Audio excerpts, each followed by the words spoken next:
So I mentioned today that my family is in Korea, and there is something that happens on my phone that reminds me of my daughter Abigail. On my phone, I realized that my like the what's that called? The screen on the back, the screensaver or the backdrop, the home screen, right? The home screen. I was like, oh, I realized as I was missing my daughter, man, I should have my daughter as my home screen, but it ended up being just some like, some random Windows, like graphic. But as I'm thinking about the absence of Abigail, there's something that happens on my phone that makes me think of her, and it's this game that she installed on my phone. She downloaded it, and as a result, these notifications keep going off on my phone. The game that she downloaded is called Talking Tom Cat. And there's a cat named Tom, and this one, if you've used this like years ago, it's evolved since then. This cat, right? This cat needs to eat, needs to sleep, needs to be played with, needs to be taken to the bathroom. He needs everything that a cat needs. And every hour or so, I get a notification that says, "Oh, I'm hungry. Can you give me some food?" And then the one that pains me the most is like, "Oh, I have to go to the bathroom. Help!" Right? And then every time I see that, there's on top of my phone, there's a line that comes out on tiny font. "Oh, I need to go to the bathroom. Won't you help?" And I think, what kind of man am I if I let this cat just suffer, right? So I do a couple of swipes, and the guy goes to the bathroom and says, "Thank you so much." And he's like beaming coming out. I feed him some food. I turn off the light so he can go to sleep. I play games with him. I end up spending minutes every couple hours because every couple hours something comes up. Like, "Oh, I'm hungry. Oh, turn off the light. Turn on the light. I'm done sleeping." All these notifications keep coming in. And I was thinking about it because I realized I have a relationship with this cat, which is crazy because the cat doesn't really exist, right? Even though this cat is just like an app and doesn't really exist in any real way, I feel guilty when I don't tend to this cat. I feel connected when I'm playing with the cat. I feel like I'm loving the cat, which is madness. But then I think that I'm not the only one that's crazy that connects with virtual animals that don't really exist. I feel like we all do stuff like that. I buy into the real illusion that this cat is real, and I begin to reorder my priorities as if the cat were real. I stop what I'm doing, I let him use the bathroom, and I actually get hurt and feel guilty when it says, "Have you forgotten about me?" I feel compassion, I feel twinges of guilt, and then I act. When a person has this sort of relationship with a video game, I wonder, as I'm playing this game, am I in any sense loving? And I don't mean love in the sense of, oh, I love ice cream as in ice cream gives me pleasure. I'm saying love in the sense of love the Lord your God with all your heart, all your soul, your mind, and strength. Love your neighbor as yourself. When a person is playing the Talking Tom game, or when a person is playing role-playing games such as Final Fantasy, going on quests in the virtual world, can you say that in a way they're fulfilling the greatest commandment? To love and to serve others and to provide justice and to fight dragons and to free people to farm. There's a lot at stake in this question for me personally, because if it is an act of love to play these video games and virtue to do these things, then I can justify that I am doing good things to my wife when she sees me on the computer. I tried to ask myself, can you imagine Jesus saying, "Yes, Sam, when you help oppressed villagers and take down a terrorist force in a video game, you are being my disciple"? I really, really tried to say yes, I did. But as I thought about it, I realized that I don't think love can happen when you're playing a video game. For something to be an act of love, it has to be real. It has to exist in the real world. Love is neither an intention or a fantasy. Love must be actualized for it to be real. To really understand that, I think it helps to explore voyeuristic love. Voyeurs are people that are just watching other people, right? So imagine voyeuristic love. Imagine there's a girl that has arrived recently from Italy. The guy who lives in the next building is infatuated with her, and he gets a pair of binoculars. and spends his dinner hour looking at his neighbor preparing dinner through a kitchen window. And he hums to himself, "You're just so good to be true. Can't take my..." And then he's just singing and he's kind of like, "Wow, she's so pretty." And he's just looking at her, right? Imagine that he's longing for her. Imagine that he's imagining her cooking for him. Imagine that he aches for her and wants to be with her. Imagine like weeks pass and this man goes up to her and says, "You know, I've been loving you for the past 37 nights. I've been watching you go to sleep and I've been thinking of how much I love you." Would the woman be like, "Oh, I feel loved"? Or would the person feel stalked? The man, I think, cannot rightfully claim that he was loving her because his relationship with her was all in his head. It's a selfish and self-centered fantasy, and therefore it cannot be called love. There is a call to come out of our illusions. There's a call to come out of our virtual world. There's a call to come out from our daydreams and to come into reality. It's the call to come out of the selfishness of our fantasy and to enter into the sacrifice of real relationships. It's a call to abandon idols and to enter into true love. And it is given to us in the second commandment, which we'll turn to now. Exodus chapter 20. I will focus on just verse 4 through 6. "You shall not make for yourself an image in the form of anything in the heaven above, or on the earth beneath, or in the waters below. You shall not bow down to them or worship them, for I, the Lord your God, am a jealous God, punishing the children for the sin of the parents to the third and fourth generation of those who hate me, but showing love to 1,000 generations of those who love me and keep my commandments." The first phrase I want to focus on is in verse 4, "Do not make an image." I don't really like art, but there was a picture that I grew familiar with because it came up in a couple college classes. It's called The Treachery of Images, and it's a painting by a Belgian named, mess this up, René Magritte. So there's this, not even sure if it's a guy or a girl, but then there's this Belgian who painted a pipe. It shows like a pipe, and below it, the person wrote in French, "This is not a pipe." I figure most of you have seen this painting, right? It's a painting of a pipe, and below it says, "This is not a pipe." And you're like, "What are you talking about? It's a pipe." And she's like, "It's a picture of a pipe." And you're like, "Oh." Right? The treachery of images. What is the title pointing us towards?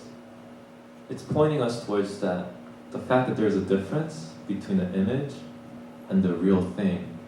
And when you mistake the image as the real thing, then you are falling into a deception. Images happen all the time. We make images all the time. If you're painting a picture of a pipe, you're making images. If you take a picture of someone, you're making images. For every photograph you take, you're making images. It says, "Do not make images," right? What does that mean? Images, we can't help taking them, but the prohibition is willfully pretending that the images are not just images, but that they are actually something in and of themselves. Images are not valuable. People are valuable. I have a picture of me and my wife. This was when we were dating in Korea. If you've ever dated in Korea, you've probably done what I did, which is take pictures together at one of those studios where it's kind of like sticker pictures, but bigger. You guys remember sticker pictures? You would get into a booth and then you would take pictures as a couple and you take them in places. Adults actually do this in Korea and they take glamour shots together. So in my wallet, I have a picture from like 8 years ago of me and my wife taking glamour shots in matching outfits, or like white jeans with Converse sneakers. And one of those pictures is in my wallet, even right now. Now, when I look at that image, it is right for me to look at the picture and to love my wife and to sacrifice for my wife, because the function of the image is to remind me to think about my wife and to remember my wife.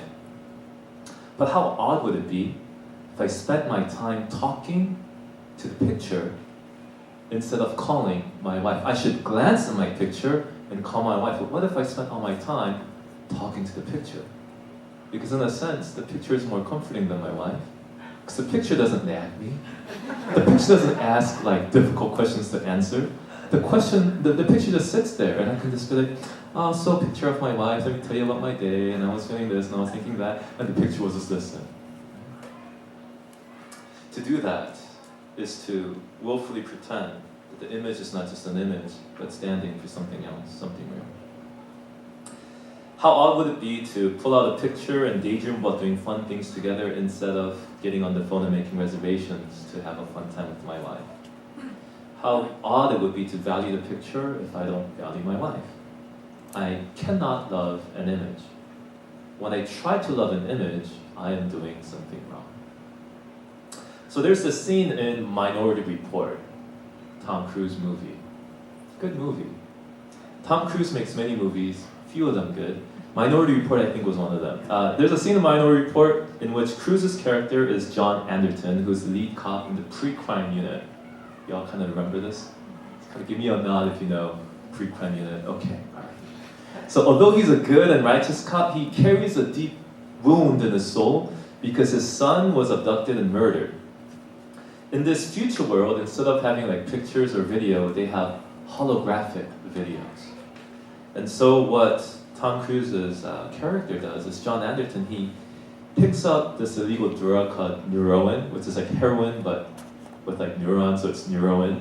And what he does is he turns on the video, he inhales Neuroin, and he allows his desire to take pieces of his past to form a dream that offers an escape from his reality.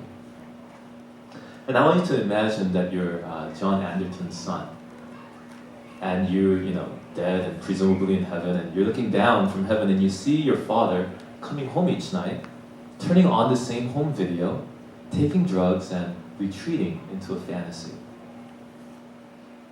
Do you feel comforted by your father's loyalty to you? Is your father using the image to value you and love you? Do you want to say, oh, thanks, Dad, when you see your father holding on to the image as a path into a fantasy? I think as a son, there will be a part of you that says no. Something in you that says, stop. That isn't me. That isn't real. There's a part of you that might say, as long as you refuse to embrace reality, you are unable to love me. You are unable to honor me. You are unable to have a relationship with me, not because I died, but because you are not willing to really live. It is only when you are able to embrace your life, if you would live, if you would keep on and keep living your life, only then can you love me. If you continue to live instead of retreating to fantasy, then I could be honored in your memory. And I would be remembered in your hope of resurrection. Then you would not be loving an image of me, but you would really be loving me. For people that are dealing with grief of terrible loss, there is a temptation to love an image, and to live in a fantasy. But the only way you can continue to love is to live in reality, even if the reality has to embrace the fact that this person is gone. We must love in the real world and love real people, and we cannot use images to retreat into our imagination. So if you're only allowed to love real people, does that mean that yearbooks are outlawed and Facebook is bad and Instagram is evil and we should destroy our cameras? No. We can distinguish between the appropriate use of images and the sinful use of images by the preposition in verse 4 that says, for yourself. It says in the verse, in the commandment, do not make for yourself any image. You see, any picture of my wife should not be for me, it should be for her.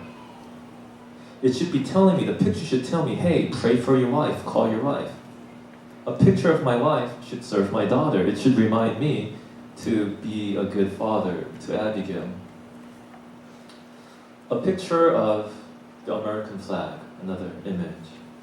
A picture of the American flag should serve me, should exist to get me to serve my neighbors.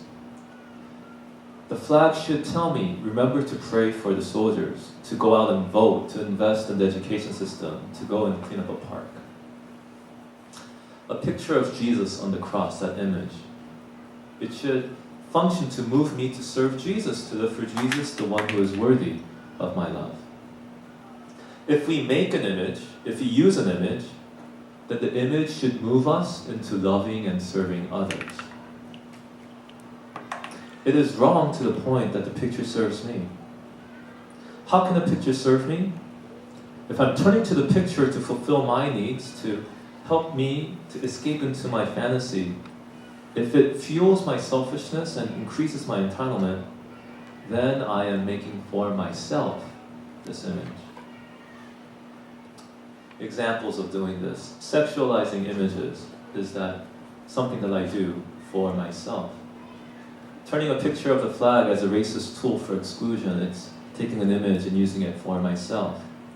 Turning a picture of Jesus into a good luck charm is to take an image and to use it for myself. Images are objects that are often used selfishly. Now I want to turn your attention to verse 5. It says in verse 5, "You shall not bow down to them or worship them." There's a paradox here. You shall not bow down to them or worship them. When we turn images into objects that we use selfishly, we are wanting the image to serve us. But the moment we do that, we begin to serve it. Making images for yourself leads you to bow down and worship them. Because if you bring your deepest desires and lay bare your vulnerabilities before an image, you can't help but to bow down and worship. To understand this, I want to give you a picture of John Atherton again, the guy in Minority Report. He is taking drugs, collapsing into a couch, and reflecting and tearing at the image of his son. As he presents his longing, his hunger, his ache to the image, in a sense, you think he's just asking the image to serve him, but he becomes someone that's bowing down to this image, one who is made a slave to this image. Every person lusting at a picture feels inflated when looking at the picture, and the use of pornography, for instance, it brings with it the sense of power and of control. You feel good when you look at an image in that way. But when you use that image for yourself, you are presenting your frustrations, your needs, your longings to this idol. And as you are looking and as you are drawn into it, you are reduced. You are bowing down. You are being enslaved. As you worship at this idol, you are being manipulated, and someone is making money off of you and gaining power over you. This happens for every image that we use. Every image that we use for ourselves, it hurts us, it reduces us. Every person that wants to use the flag to feel superior, because they feel weak, they feel like the forces of globalization are taking away their economic security as jobs are outsourced and as they feel like they don't have a place in this economic system anymore. And sometimes with that anxiety, with that frustration, they turn to the flag. And they use the flag to have this sense of superiority towards other races and other countries. For them, the flag represents not all the citizens of that country, but it represents a subgroup of the people that they feel more of a relationship to. That they can say, we are superior, we are in, and they are out. Using a flag in that sense, it inflates your ego, it brings back a sense of dignity and control and confidence, but at what cost? Whether you're in America or whether you're in North Korea, this idolatry of the flag, it makes you the pawn of politicians. And every person that turns to religion with a similar motive, to feel like they are a chosen people that has the right to look down on people of other faiths, they will find themselves being controlled and manipulated by their priests and prophets.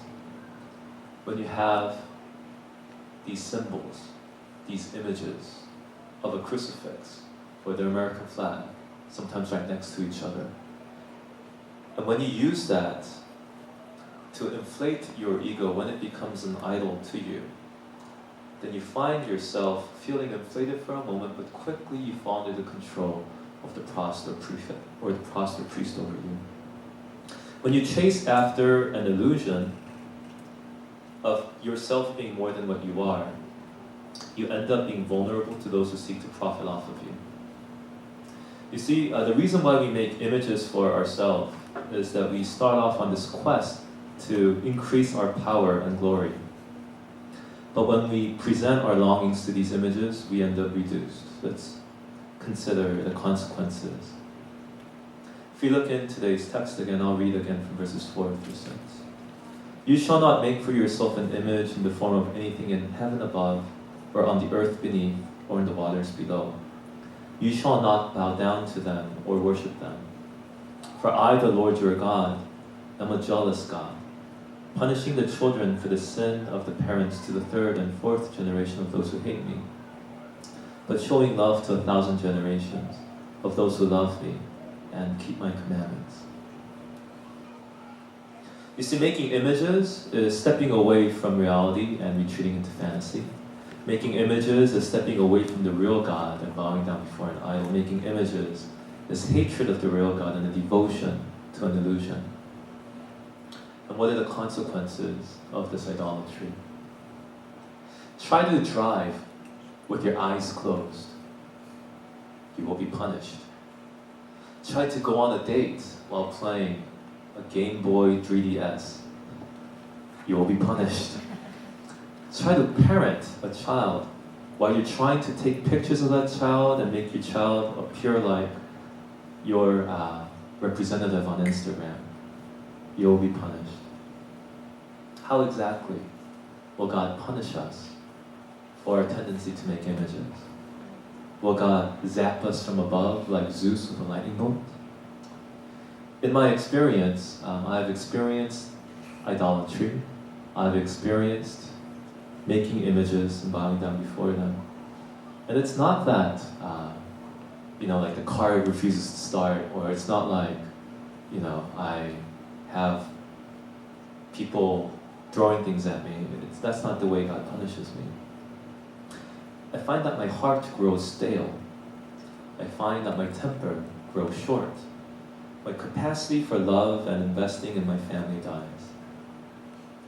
The punishment I experience when I find myself living a life of idolatry, bowing down before images, using images to inflate myself, the consequence of all of these idolatries is that I become less capable at loving.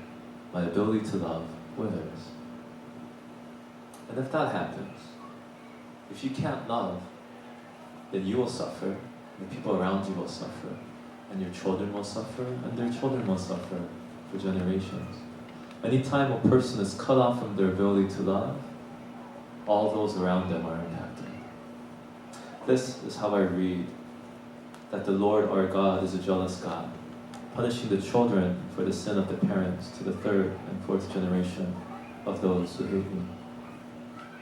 If you had a person who was addicted to this worship of images, of living a shallow life, then you would see that this curse would not just be upon him, but it would pass on into his family, to his children and their children. But here's the good news. The good news is that worshiping God is not sticking your head in the sand. Worshiping God is not retreating to some fantasy. Worshiping God is the opposite of that. Only those who worship God are the ones who are willing to accept reality the way it truly is. The reality is that I am not glorious. The reality is that I am lacking, that I am foolish, and I am needy, and I am frustrated. The reality is that me plus the newest fad, me plus the newest object is still going to equal a miserable person who sins and suffers and suffers and sins. That's the reality. Worship reminds me that there's no idol I can just take and that object will make me complete. Worship says that there is only one who is complete, who is righteous, who is glorious, and that He is God. Reality reminds me that I cannot make myself complete. I need God. There is one who is glorious, one who does glorious things and makes everything He touches glorious. The truth is that even though I am not clean and I am not lovable, the truth is that in Jesus Christ, God loves sinners and makes them clean. It is an illusion for me to think that by adding some token or idol to me that I'll become powerful and significant. But the truth is that the Holy Spirit is willing to reside in me, to guide me. It is an illusion to think that I can somehow, if I work hard enough, bestow blessings on others. But the truth is that God has the power to make me a vehicle of His blessing. The second commandment is to love God and to worship God. This means to live in reality. I challenge you. You can apply this in two ways. One is to cut down on a virtual life that you have. Something as simple as going for a walk in the real world, going for a walk and shaking hands with real people, going for a walk and having an actual lunch with a real friend rather than like a Facebook chat with that same friend. These things, it brings us into reality. The closer we are to reality, the closer we are to being able to worship. The other side of it is to come into the sanctuary. A lot of people, they accuse the church of trying to trick people. They accuse the church of being escapist. They accuse the church of turning down the lights and raising up the sound and getting people to kind of like feel this escape that's socially constructed. But the church is not, in its essence, a retreat from the world. The church is an acknowledgement of the world as it truly is, of setting the facts of our brokenness and approaching God, who alone has the power to make us whole. Would you pray with me?